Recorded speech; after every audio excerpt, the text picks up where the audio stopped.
السلام علیکم ورحمۃ اللہ وبرکاتہ نحمده ونصلی علی رسولہ الکریم اما بعد۔ آج کا سبق سن لیجئے۔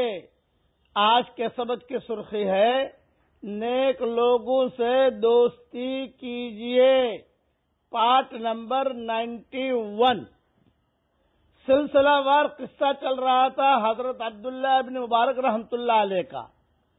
حضرت عبداللہ ابن مبارک رحمۃ اللہ علیہ نے درد بھرے اشعار لکھے حضرت فضیل ابن عیاض رحمۃ اللہ علیہ کو۔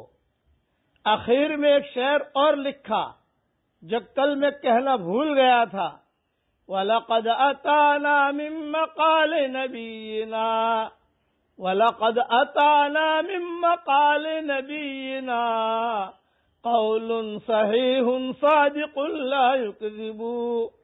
ہمارے پاس حضور صلی اللہ علیہ وسلم کے صحیح حدیثیں پہنچی ہیں۔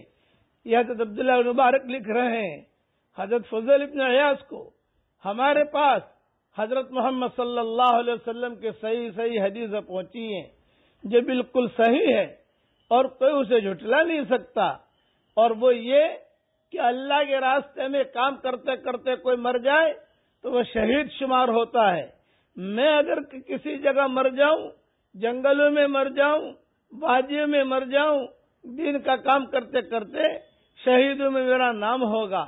آپ مکہ مکرمہ میں مریں گے، بالکل صحیح ہے، آپ کو جو ہے بقی مل جائے گی، آپ کو معلّہ بھی مل جائے گا، آپ کو بھی ملے گا، لیکن اللہ کے راستہ کی موت یہ ہر موت سے اونچی ہوتی ہے۔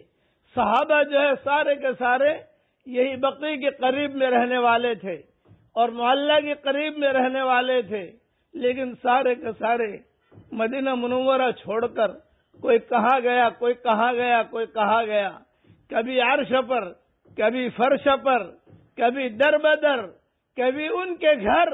غم عاشقی تیرا شکریہ کہاں کہاں سے گزر گئے۔ کسی نے مجھ سے پوچھا کہ مولوی صاحب اپنا ایڈریس تو بتاؤ۔ میں نے کہا بھائی ہمارا کیا ایڈریس، کبھی عرش پر، کبھی فرش پر، کبھی در بدر، کبھی ان کے گھر۔ غم عاشقی تیرا شکریہ کہاں کہاں سے گزر گئے۔ دین کے خاطر آدمی نقل و حرکت کرے جیسے صحابہ کرام رضوان اللہ علیہم اجمعین نے کی، دور دور کے لیے نکل جائے اور دیر دیر کے لیے نکل جائے۔ یہ حضرت عبداللہ بن مبارک نے یہ اشارہ کیا۔ تو فضیل ابن عیاض جب یہ خط پڑھ رہے تھے تو کتابوں میں لکھا ہے حتیم میں بیٹھے ہوئے رو رہے تھے، اور ان کے قریب میں ان کے جو ساتھی تھے وہ بھی رو رہے تھے۔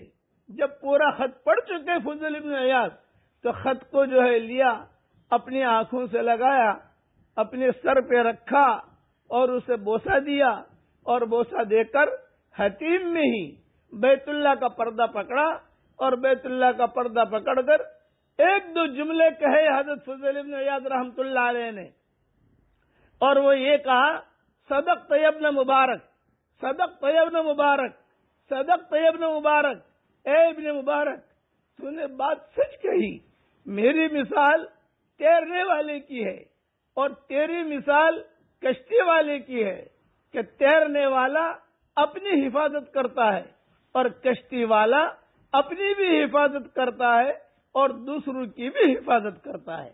کہ کشتی میں جو سوار ہو، جہاز میں سوار ہو تو جہاز والے کی بھی حفاظت ہوتی ہے اور جو جہاز میں بیٹھے ہیں ان کی بھی حفاظت ہوتی ہے۔ تو میں عبادت کر رہا ہوں، گویا میں اپنی حفاظت کر رہا ہوں، اور تم دین کی نقل و حرکت بھی کر رہے ہو، کتابیں بھی لکھ رہے ہو، لوگوں کو اللہ کی طرف بلا بھی رہے ہو، تم اپنی بھی حفاظت کر رہے ہو اور تم جو ہے دوسروں کی بھی حفاظت کر رہے ہو۔ یہ عبداللہ ابن مبارک کے جواب میں حضرت فضیل ابن عیاض نے وہاں بیت اللہ میں حتیم میں یہ جملے کہے اور بہت دیر تک روتے رہے۔ میں ابن مبارک کو نہیں پہچان سکا، میں ابن مبارک کو نہیں پہچان سکا۔ پھر ایک ساتھی جو بادشاہوں سے دوستی کرتا تھا، یہ حضرت عبداللہ ابن مبارک کے شاگردوں میں سے تھا، بادشاہوں سے تعلقات رکھتا تھا، امیروں سے تعلقات رکھتا تھا۔ عبداللہ ابن مبارک نے کہہ دیا تم میرے یہاں مت آؤ، تم میرے یہاں مت آؤ، اور اس کو ایک خط لکھا عبداللہ ابن مبارک نے تاریخ کی کتابوں میں یہ دو خط بہت زبردست ملتے ہیں جو اکثر مورخین نے مفسرین نے لکھے ہیں. ایک فضیل ابن عیاض کو خط لکھا اور ایک اپنے شاگرد کو خط لکھا. فضیل ابن عیاض تو بڑے آدمی تھے اور یہ ان کا شاگرد تھا. اس کو خط لکھا اور اس کو خط لکھ کر یہ کہا یہ میرا خط ہے، اس کو پڑھنا اور اپنی زندگی کا رخ بدل دے. چنانچہ وہ خط انشاءاللہ میں کل بیان کر لوں گا انشاءاللہ. اب پڑھ لیجئے میرے ساتھ تاکہ ہمیں کیش نیکیاں مل جائیں. پڑھیے میرے ساتھ.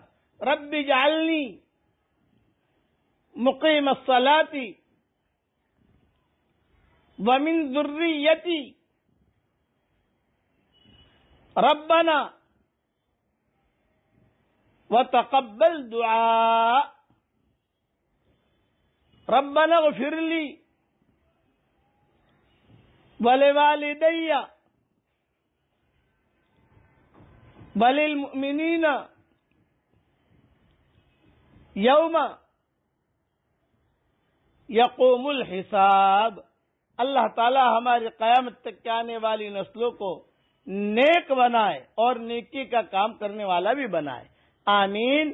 وآخر دعوانا ان الحمد للہ رب العالمین.